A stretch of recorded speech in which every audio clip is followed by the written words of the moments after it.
فرش التراب يضمني وهو غطاء. اور سب سے اہم متفق علیہ روایت. متفق علیہ کیا؟ وہ تو حضرت عمر سے بھی مروی ہے، ابن عمر سے بھی مروی ہے، ابن عباس سے بھی مروی ہے، ابو ہریرہ سے بھی مروی ہے، عبداللہ ابن مسعود سے بھی مروی ہے رضی اللہ تعالیٰ عنہم اجمعین. اور یہ وہ حدیث ہے جسے کہا جائے حدیث جبرائیل، جسے ام السنہ بھی کہا گیا. اس میں جو آخری سوال کیا حضرت جبرائیل نے حضور سے، چوتھا، پہلا یہ تھا کہ اسلام کیا ہے مجھے بتائیے، ایمان کیا ہے، اس کی حقیقت کیا ہے یہ مجھے بتائیے، تیسرا احسان کیا ہے یہ بتائیے، چوتھا یہ قیامت کے بارے میں بتائیے کب ہوگی. حضور نے فرمایا کہ اس کے بارے میں جس سے سوال کیا جا رہا ہے وہ اس سے زیادہ نہیں جانتا جو کہ سوال کر رہا ہے.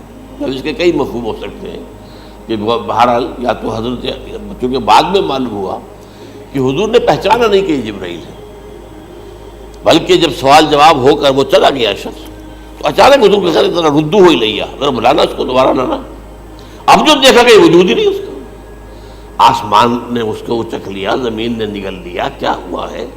پھر آپ نے یہ جبرائیل تھے جو تمہیں تمہارا دین سکھانے آئے تھے جبکہ تم سوال نہیں کر رہے ہو. یہ بڑے بیسک کوسچن تھے، اس لیے کہ دنیا کے ہمارا نظام اسلام پر ہے، ایمان پر نہیں ہے. اچھا، یہ جو متفق علیہ حدیث ہے جو حضرت جبرائیل کی ہے، اس میں پھر انہوں نے کہا کہ اچھا اگر آپ مجھے یہ کب ہوگی قیامت نہیں بتا سکتے تو اس کی کچھ علامتیں بتائیے. یہ بڑی عظیم تھا، کیونکہ یہ تو تمام احادیث کے اندر میں نے عرض کیا نا کہ سب سے زیادہ صحابہ سے منقول ہے. اور آپ نے فرمایا کہ جب لونڈی اپنی مالکہ کو جنے گی اور تم دیکھو گے کہ ننگے بدن، ننگے پیر، بھوکے ننگے بھیڑوں اور بکریوں کو چرانے والے اونچی سے اونچی عمارتیں بنانے میں ایک دوسرے کا مقابلہ کریں. اذا تلد الامۃ ربتہا، کیا بات ہے؟ یہ خاص الفاظ کیوں کہے گئے؟ اولاد والدین کے سامنے دب کر رہتی تھی، کبھی سینہ تان کر بات نہیں کرتے تھے. ٹھیک ہے، کوئی بات آپ مان نہیں سکتے، ابا جان یہ بات تو میں نہیں کر سکتا. یا فرض کیجئے کہ وہ آپ کو کسی نیکی سے روک رہے ہیں، کہ دینی کام سے روک رہے ہیں، ابا جان یہ تو میں نہیں کروں گا، یہ تو دین کا فرض ہے. یہ کہیں آپ، اور ڈٹ کر کہیں اور جمیں اس پر، لیکن یہ کہ کوئی سرکشی کا انداز نہ ہو. ایسا نہ ہو کہ اپنے جناب سینے کو تان کر کے کھڑے ہو جائے، میں نہیں کروں گا، یہ نہیں، یہ غلط ہو جائے. اچھا، اولاد میں بیٹی جو ہوتی تھی وہ زیادہ سبارڈینیٹ، سبمسیو، بات ماننے والی، کہیں بھی سر اونچا نہ کرنے والی. اور آخری دور میں کیا ہوگا؟ بیٹیوں سے مائیں ڈریں گی، انہیں ٹوک نہیں سکتی کسی بات پر، پتہ نہیں کیا بک دے گی، کیا بکواس کر دے. یہ تو ہمارے یہاں ہو گیا ہے، باہر کیا ہے تو آپ یہ بھی نہیں پوچھ سکتے. آپ کی 13 برس کی لڑکی آئی ہے رات کو 1 بجے، نہیں پوچھ سکتے کہاں رہی ہو، یہ رات کہاں گزاری، پوچھ ہی نہیں سکتے. یہ پوچھنا بھی جرم ہے. اپنے چھوٹے بچے کو آپ نے ایک تھپڑ مار دیا، تہذیب ہے، سکھانا ہے، غلط کام کیا ہے، اس کی سرزنش ہو رہی ہے، فوراً وہ اگر ایک فون کر دے گا پولیس آئے گی، بچے کو لے جائے گی، اسے لا کر کہیں اور جو ہے ڈپازٹ کرے گی اور آپ پر مقدمہ چلے گا، آپ کو اس کی سزا بھگتنی ہوگی.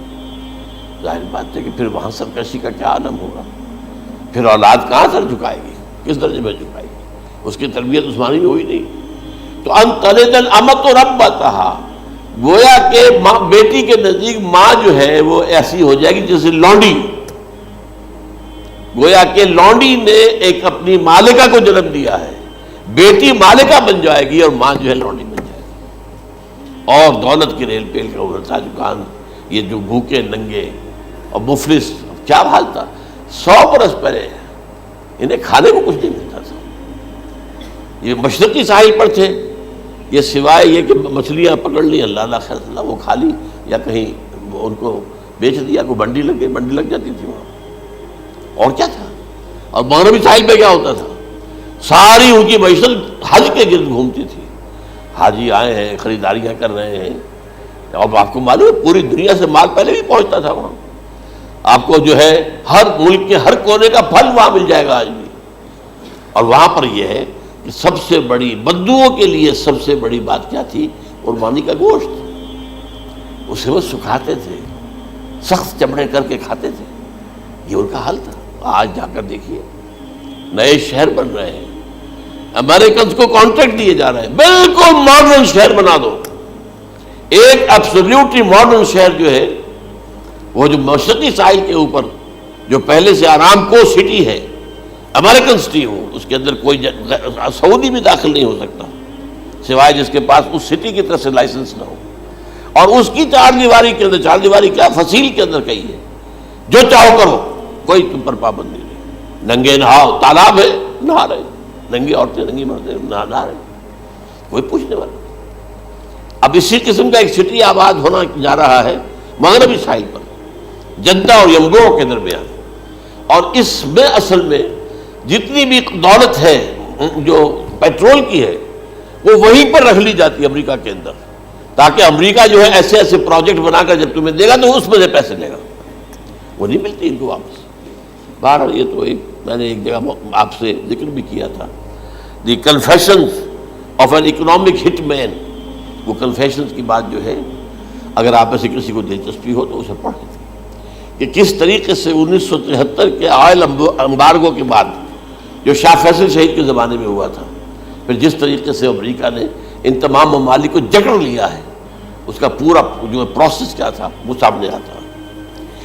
پر اس کے بعد آتا ہے علامات کبریٰ کا ذکر، بڑی علامتیں جو کہ بالکل خرق عادت کے انداز میں ہوگی، ان کا معاملہ جو ہے وہ آپ کے ناپ تول میں نہیں آ سکتا.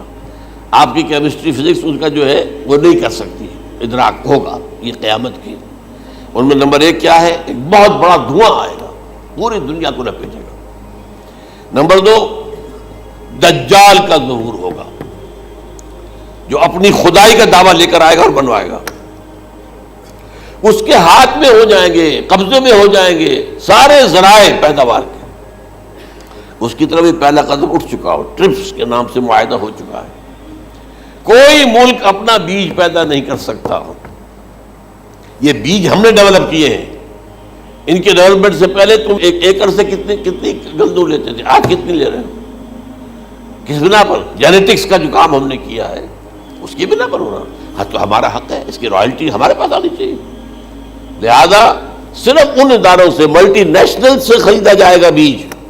اور بیج بھی وہ دیں گے وہ کہ جس سے جو فصل اگے گی وہ بیج نہیں لا سکتے، وہ بیج کا کام نہیں کر سکتے. جیسے آپ کو معلوم ہے کہ آپ کے ہاں جو گوشت کھایا جاتا ہے مرغے کا، تو مرغا وہ جو ہے اس میں مرغا ہو یا مرغی ہو، اس کے اندر کوئی وہ کیفیت ہی نہیں ہے. ان کے انڈے جو ہے ان سے آپ بچے حاصل نہیں کر سکتے. ہے تو انڈا، دیکھنے کو تو انڈا ہے، لیکن وہ بنڈا جو ہے اس سے بچہ تو نہیں حاصل کر سکتے.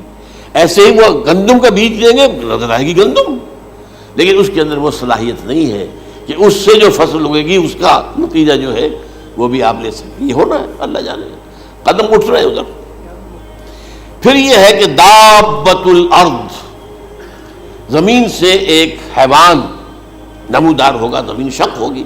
ابھی میں کہہ رہا ہوں خرق عادت ہے، یہ چیزیں وہ نہیں ہیں جو ہماری کسی حساب کتاب میں جو باتیں پہلے آئی ہیں وہ تو حساب کتاب میں آ رہی ہیں، ساری سمجھ میں آ رہی ہیں، ساری چیزیں مشاہدہ ان کا ہو رہا ہے. لیکن یہ ہے کہ دابۃ الارض، یہ کہتے ہیں کہ کوہ صفا، اس میں تو نہیں ہے حدیث میں، کوہ صفا پھٹے گا اور اس میں سے ایک حیوان دابہ وہ ظاہر ہوگا. تو اسی لیے فرمایا ہے وَإِذَا وَقَعَ الْقَوْلُ عَلَيْهِمْ أَخْرَجْنَا لَهُمْ دَابَّةً مِّنَ الْأَرْضِ تُكَلِّمُهُمْ. تو ہم اندر سے پیٹ کے چیر کر زمین کے پیٹ کو ایک حیوان کو برآمد کریں گے جو انسانوں سے بات کرے گا، گفتگو کرے گا.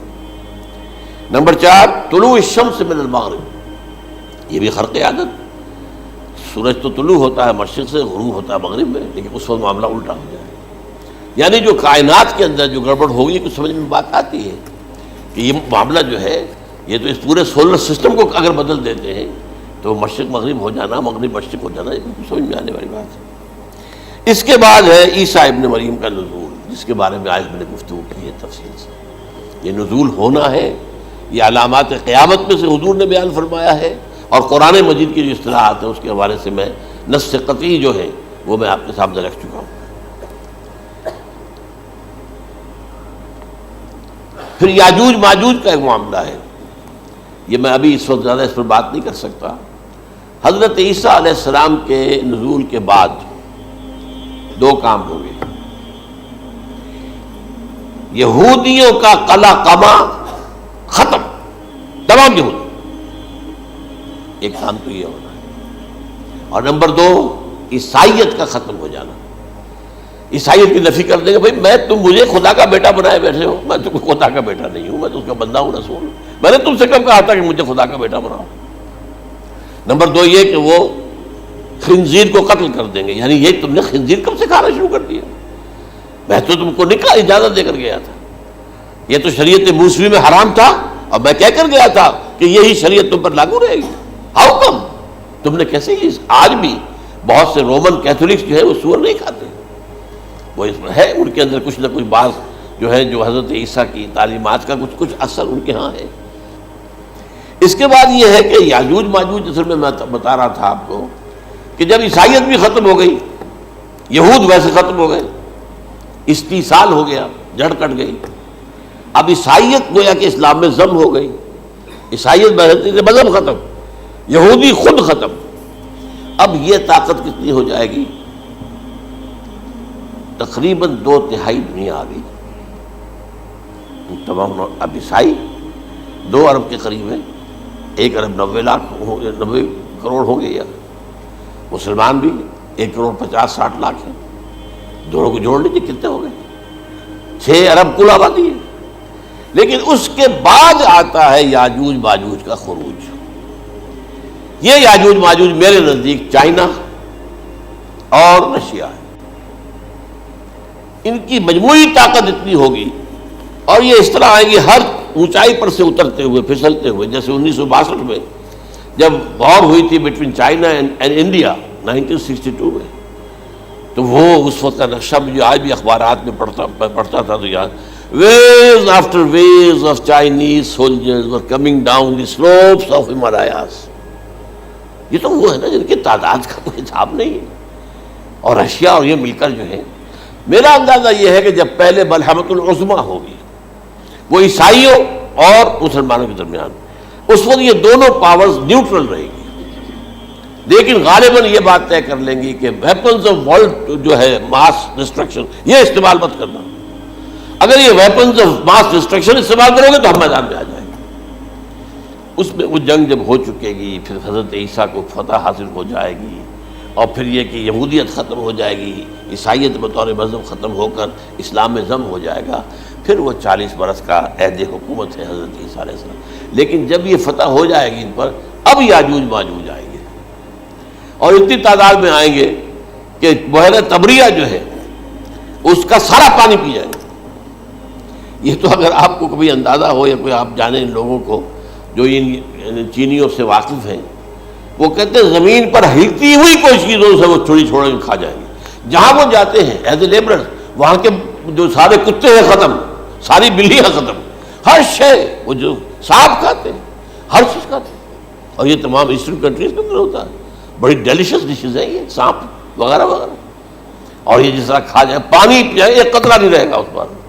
تو پھر جو ہے اللہ تعالیٰ اس وقت جو ہے اس میں ایک ایسی بیماری پیدا کرے گا، یہ سب مر جائیں گے، یہ معجزے سے ہوگا، یعنی ان کے اوپر فتح جو ہے وہ عام لڑائی کے ذریعے سے نہیں ہوگی، بلکہ اس کے اوپر فتح جو ہوگی وہ اللہ تعالیٰ سے بوجھ، ایک بیماری پیدا ہوگی، سب مر جائے گا، اور اس کے بعد اللہ تعالیٰ ایسے پرندے بھیجے گا بڑی لمبی لمبی گردنوں والے، وہ ان سب کو کھا جائیں گے، جیسے ہمارے ہاں گدھ ہوتے ہیں، وہ ان کو صاف کر دیں گے۔ ورنہ تو یہ ہے کہ پوری دنیا کے اندر جو بدبو اور جو پیدا ہوتا معاملہ اس سے، تو اس نوع انسانی کی بقا ممکن نہیں تھی۔ ان کے خاتمے کے بعد پھر یہ ہوگا کہ حکومت اسلامی جو ہے پوری دنیا میں حضرت مسیح علیہ السلام کی ہوگی، 45 برس وہ رہیں گے، اسی میں وہ کہلن بھی آ جائے گا، وہ فی المہد و کہلن جو میں نے شروع میں بیان کیا تھا، اسی میں پھر یہ ہے کہ وہ شادی بھی کریں گے، ان کی اولاد بھی ہوگی، اور پھر ان کا انتقال ہوگا تو حضرت حضور صلی اللہ علیہ وسلم کے حجرے میں، وہیں پر جہاں حضور اور ابو بکر اور عمر رضی اللہ تعالیٰ عنہم دفن، وہیں پہ ان کو دفن کیا جائے گا، اور قیامت کے دن حضور فرماتے ہیں کہ میں اور یہ تینوں ساتھ نکلیں گے۔ تو یہ ہے حالات و واقعات۔ هي الحلقات تحفظني بآيات من القرآن هي الحلقات تملأني بحب المصطفى العدنان.